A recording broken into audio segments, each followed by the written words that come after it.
Hey guys, Rob, I'm Georgia here with you, aka VHS82 apostrophe, with episode 9 of our Crazy Fives. And remember, Sunday is our new home for our Crazy Fives. Trying to spread things out a little bit with episode 9 now. Oh, those insanely gratifying nightmare sequences. Look, for me personally, I'm with Lovecraft, man. Imagery always above the weight of the substance of the material, man. I'm a sucker for good imagery. I'm a sucker for nightmare logic, nightmare-inducing quality. It's probably part of why I think the Gates of Hell trilogy, Fulci's, some call it his Lovecraft trilogy, loosely connected, albeit, but I consider it the greatest horror trilogy of all time. And within there, my greatest horror film of all time, as far as I'm concerned, and that is City of the Living Dead. I am a sucker for a well-executed nightmare sequence. And the ones that I've picked, beginning with Outside Looking In, although the one I'm going to mention here is maybe questionable in terms of it being an actual nightmare versus some sort of nightmares, hallucinatory experience. The whole film basically is a nightmare. I mean, what do you want? But the ones I picked here, I think, for me, especially a few in there, to me are some of the greatest nightmares and nightmare sequences ever. And really, as a kid, the first time I ever saw them, induced nightmares, man. So let's just get into it. Obviously, Outside Looking In is always going to be the one up there, but you have no idea what's coming. You have no idea. There's 5 good ones, I promise you that. Here we go. This was back in I say back in the day. Things moving so quickly of late, but back when Scream Factory was putting this, I put this out on DVD. I picked this up at a place called Movie Stop. They're not in business anymore, unfortunately, but I just love the edition. I love the original artwork. Of course, I had this poster on my wall as a kid, but the scene in question from Don Coscarelli's 1988 follow-up, big studio follow-up to his own Phantasm, is Father Myers' nightmare. Nightmare slash hallucination, drugged or alcohol-induced, dude's trembling, man. Okay, so you got this father who he's dealing, now we'll learn ultimately of what's behind. I'll be careful what I say, just in case you've never seen it. I mean, there's always a chance someone out there has never seen this. And Phantasm's so freaking good for nightmares and just whatever. But if you're familiar with the film, he is himself already committed an act of sacrilege to counter what he sees as sacrilege, and that is impaling a knife into a body, a corpse, in hopes that what horror lies in the darkness in this town that has been abducting bodies from the cemetery. He's hoping that maybe by damaging the corpse, he can somehow maybe be a stumbling block to what is happening. Now he is dealing with a type of thing that it's not just horror. It's something. There is something else to this, and we know what ultimately it will end up being. But for a father of a parish, of a church, who sees as evil but can't ascertain or put his finger on it, in the act of damaging this body, of course he does it. The wife of the husband, who is the corpse, walks in and watches him do it. And of course, this in of itself, I mean, this is the end. This would be the end of any pastor's career, good reason or not. So later on, the scene in question is he is just, I mean, just trembling up the storm. He's, just you know, just loading up the shots. And all of a sudden, he's just the wind. He hears something at the door. He doesn't know what's at the door. And it's trembling, man. He kind of goes to the door, and he's just kind of like, he can't even open up the slot thing to look out. He's terrified, beyond terrified. And it just oozes off the screen. And then he figures it's the wind. He walks back, and then boom, he hears it again. And then he's like, this time I'm more anger, maybe righteous in anger. He comes to the door, and he flings the thing open, and man, the head of the guy that he had put the knife into, man, with his lips sewn up and everything, is just staring at him through. And man, dude, the look of just terrifying look on his face is freaking awesome, man. It's awesome. It's awesome. So outside looking in, call it a nightmare, call it just a nightmarish hallucination or whatever, a phantasmic encounter, whatever you want to call it, man. It's great, man. It's great. All right, 5 down. Here we go. Yeah, sorry for going back to the wellspring on this one, but the film came out in 2012. It's the newest one on my list. No VHS release that I know of. I'm pretty sure we're way past that point. And the sequence in question is kind of freaky. It is a nightmare. It is a nightmare. Of course, Lords of Salem, Rob Zombie's 2012 film. And the scene in question here, I'll just call it the Three Surgeons nightmare, man. And that is, you know, her and, I can't think of his name, her best bud there, golly, yeah, Jeff Daniel Phillips' character. They're sitting there. He's trying to console her and just talk to her, reason with her. He's freaked out that she's gotten back into her drugs, which she hasn't. And anyways, something happens and triggers her sudden plunge into this nightmare sequence where these three surgeons, man, it's just zombie-esque type. I mean, it's one of the coolest pieces of imagery I've seen in a long time. And they just, the score in of itself is hallucinatory-like. I mean, and they just come and they just basically tap poor Jeff Daniel Phillips, man, and his eyes, man, just go, and he just sort of falls, and man, and they just kind of come in, and next thing you know, she's on the operating table, man, and it is nightmarish. It's one of the better moments from Rob Zombie in terms of just nightmare-inducing moments. There's one in H2, too, that is one of my favorites. But Lords of Salem, man, yeah. So the Three Surgeons nightmare. Number 5. Now, remember, we go chronological order, so I'm not playing favorites. I'm just doing in the order from release downward, right? Next one, this is not just, well, it was released in '87, MCA Universal first put it on VHS. It is a John Carpenter film. It's more like a dream than a nightmare, but it is nightmare inducing because of the sort of Lovecraftian, vision it entails, the doom, that the weight of doom that it carries with it throughout the entire film. Talking about, of course, his Prince of Darkness, which, by the way, on 4K looks absolutely stunning. And I could have picked random any one of them, but for me, I think Professor Howard Bayrak.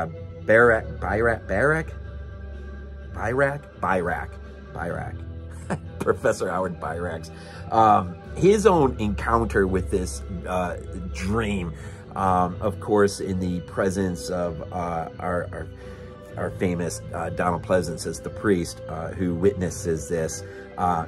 Not the vision itself, of course, this is Professor Howard's vision, but when he wakes from it, you know, of course, the priest begins to question him. But there's there's sort of intoxicating and inducing quality to it. It just, I don't know, just aesthetics of looking at it, seeing the somewhat shadowy looming figure coming through the doorway of the church, knowing what is attempting to break into this world, and it is infecting, you know, pretty much everybody, I think, who is congregated there in the church. It's sort of that inducing, you know, I'm glad Carpenter actually did this, because he really could have done it for The Thing, because back in the original novella, Who Goes There, The Thing had an infectious dream quality, and he could have really done the same thing. And maybe this is his way of making up for not doing it. It was an idea in the back of his mind. He wasn't sure really how to carry it out back then. And so he integrated it into his Prince of Darkness. But just the tonally, aesthetically, just the overall apocalyptic doom quality of it. This is not a dream. This is not a dream. Sequence from because he is the one who is supposed to reason everything from science, right? And so now he's grappling with something that is well beyond his ability to grapple with, which is pretty awesome. All right, number 3, first came out in '85. This was a media home entertainment release on VHS. Of course, George A. Romero's Day of the Dead. This has got to be one of the better DVD. Look at this, opens up, and of course, you know, you got 2 discs in there, the book in there. It's just, you know, boy, DVDs, boy, really has some great packaging. But the scene in question is Sarah's Nightmare, which opens up the film, and it has such a quiet, it's almost serene quality to it. It's a white room, and she's sort of in this solitary room, and the only thing on the wall really is, it's a brick wall, white brick wall. Everything is white, but there's a calendar, and it's October, and she stands up and walks ever closer to it, and there's the picture of the field of pumpkins, and there's just something, it's just got the tone of a normality to it, and she just sort of becomes hypnotized to it, almost longing for a day long ago, in contrast to the nightmarish world that they live in, right? And then boom, just as you can't get any more calm, all the arms come out of the walls, man. It's such a freaking well-executed scene. And then boom, the score hits in, they're in the helicopter, and it just, the transition is just so awesome, man. It is so awesome. Day of the Dead, Sarah's Nightmare. Number 2 from 1984. I've mentioned this several times before and throughout different varying videos. I saw this as a kid in the movie theater. One of the greatest early cinema going experiences. Video Treasures put this out on VHS. I do have the Video Treasures VHS release down on my shelf somewhere, but rather than that, I thought I would show off the next VHS release that came out, which was, man, God, this day was so cool. When you could go into Suncoast Video, we're talking Wes Craven's 1984 Nightmare on Elm Street, of course. You can go into Suncoast, man, if you remember, and just a wall filled with widescreen editions, collector's editions of VHS tapes, probably the peak of VHS release. And this was no exception. Just an absolutely outstanding VHS release. I also have it, of course, on probably the best DVD representation of it right here. Waiting, man. Next year, it's its 40th anniversary. There's got to be a 4K coming. There's got to be. The scene in question, though, of course, is Tina's Nightmare. Not the initial, but the next one. We've already sort of been introduced to the idea that there's just something horrific happening in the nightmares of these kids. And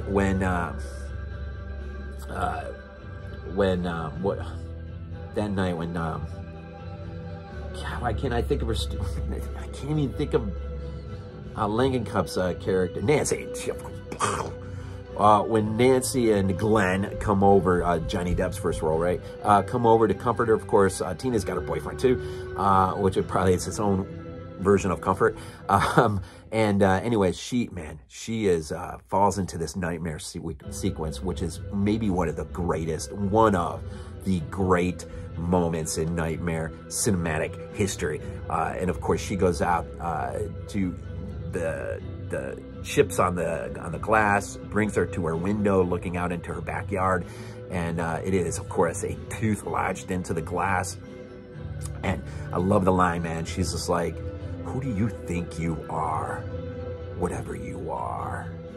And of course, you know, we'll get the sequence of Freddy coming down above Nancy, but then we go right back to Tina, and Tina's walking through the backyard out into the alleyway, and then boom, the rest of the sequence unfolds, which ultimately leads to Tina's doom.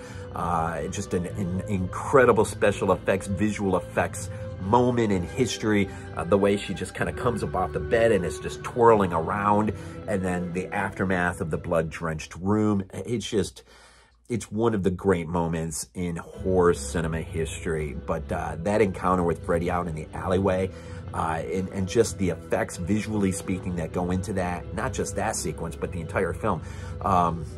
It's just, man, that is just nightmare-inducing for me, right? Let's see here. And then number one, from 1981.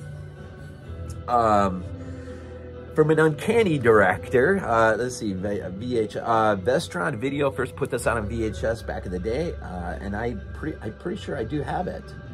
Maybe I have another release of it. We're talking John Landis's 1981 American Werewolf in London. This is Avid Home Entertainment. So I got the Avid Home Entertainment release on VHS of this, but of course, the wonderful Blu-ray. Of course, I'm pretty sure Arrow put out an incredible release of this. But this is as good as it gets for me right now with an American Werewolf in London. But the nightmare that I am highlighting here is the one entitled Bad Dreams. David's nightmare with the, how did I write it? Nazis, monsters, and mayhem. Oh my. And that is, this nightmare, this is so insane. But when, you know, you're in the comfort, and you've just eaten a meal with David just prior, if you remember the scene when the nurse is feeding him, and just kind of a nice quiet scene, and then you're just plunged into this dream where he's home with his family, probably better days, right? Nice days, enjoying with his family, the TV's on. If I remember right, it's a 25-inch console TV there on the floor, I think. There's a knock at the door, the dad goes to the doorman, and then as soon as he opens up the door, man, it's just hell unleashed. You got these Nazi demon monsters, you know, ushering the, just the still even to this day, you know, for a Jew, you know, what the Nazis symbolize to them in their past, and just the horrificness. And I do believe in the film, if I'm not mistaken, his family is Jewish, I'm pretty sure, which really makes sense in terms of the scene. Just nightmare-inducing moment. And they come in and they just butcher, man. They butcher his sister, his parents, set fire to the place. And for me, I know a little bit about World War II and have done a lot of reading on the Nazis. These men, at times, these were some of the most barbaric, ferocious, non-emotional sort of, I got a book in my collection called Welcome to the Gas, Ladies and Gentlemen, and there is just some scenes in there that are just mind-boggling, how a human being can do some things. It is just mind-boggling, but the scene is so representative of just David's descent into his transformation into a werewolf, a monster himself. For John Landis to do all that he had done, and then to create perhaps one of the great, and Rick Baker's effects, man, to create one of the greatest werewolf movies ever in history. I say one of. Obviously, we can argue about a few, but it is the top of the heap. Really, you can't argue about that. It's up there, man. No one's gonna argue with you if you call it the greatest werewolf movie ever in history. Just the special effects. But that nightmare is so inducing. It's insane. I'm not going to grab them all again, but we started off with Phantasm 2, Looking Outside, Looking In, Zombies, Lords of Salem, The Carpenter's Prince of Darkness, Romero's Day of the Dead, Craven's Nightmare on Elm Street, and John Landis's An American Werewolf in London. for today's Crazy Fives, nightmare sequences that, man, are just nightmare-inducing and some of the greatest ever. Probably will revisit this theme again, but as always, man, go Bills. This is not a dream. Not a dream. We might be useful to you.